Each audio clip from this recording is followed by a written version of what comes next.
జీవిత కాలంలో కనీసం ఒక్కసారైనా విమానం ఎక్కాలని ప్రతి సామాన్యుడి కోరిక. ఇక డబ్బున్న వారైతే పక్క రాష్ట్రానికి వెళ్ళాలన్నా వారికి గుర్తొచ్చేది కేవలం విమాన ప్రయాణం మాత్రమే.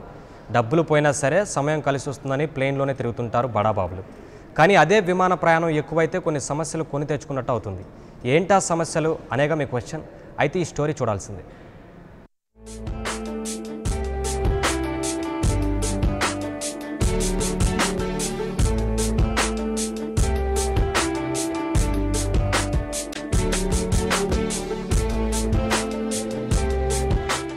రోడ్డుపై వెళ్తుంటే ఆకాశంలో ఏరోప్లేన్ ని చూస్తూ అబ్బా నేనెప్పుడు ఎక్కుతాను అని అనుకునేవారు కొందరైతే, కనీసం ప్లేన్ ని దగ్గర్నుండైనా చూడాలి అని అనుకునేవాళ్లు మరికొందరు.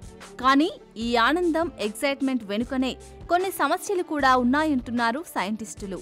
అదేంటంటే విమానంలో ఎక్కువగా ప్రయాణించేవారు తొందరగా అనారోగ్యం పాలవుతారని ఓ నివేదికలో తేలింది. విమానంలోని ఎయిర్ బ్లోయర్స్ ద్వారా లోపలికి వచ్చే గాలి చాలా ప్రమాదకరమని తేలింది. కంటికి కనబడని చిన్న రేణువులు ఆ గాల్లో ఉంటాయంట. ఆ గాలిని మనం పీలిస్తే భారీ మూల్యం చెల్లించక తప్పదని హెచ్చరిస్తున్నారు పరిశోధకులు. విమానం లోపల ఎంత శుభ్రంగా ఉన్నా, ఎంత ఏసీ గాలి పలకరిస్తున్నా అందులో మనకు తెలియని, కనపడని ఎన్నో ప్రాణాంతకమైన కీటకాలు, దుమ్ము ధూళి ఉంటాయి. కానీ అవి మనకు కనిపించకుండానే మన ఆరోగ్యాన్ని ముంచుతున్నాయి.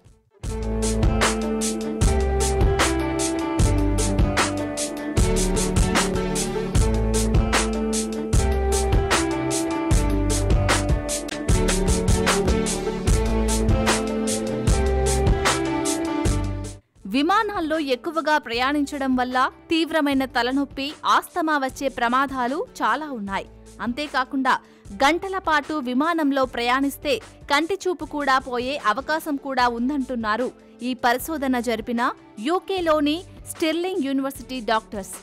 200 మంది విమాన సిబ్బందిపై జరిపిన ఈ రీసెర్చ్లో 75% మంది ఈ సమస్యలతో బాధపడుతున్నారని నిరూపించారు. ముఖ్యంగా ఈ వ్యాధులన్నీ విమానంలో ఎక్కువగా ప్రయాణించే వారికే వస్తాయని Stirling university doctor Susan Michaelis చెప్తున్నారు.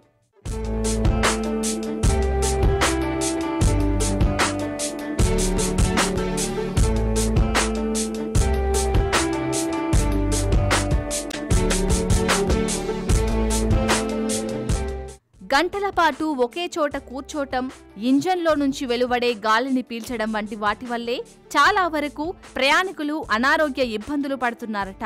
సో ప్లేన్ ట్రావెలింగ్తో టైంని సేవ్ చేయొచ్చేమో గానీ ఆరోగ్యాన్ని మాత్రం సేవ్ చేయలేమన్నమాట.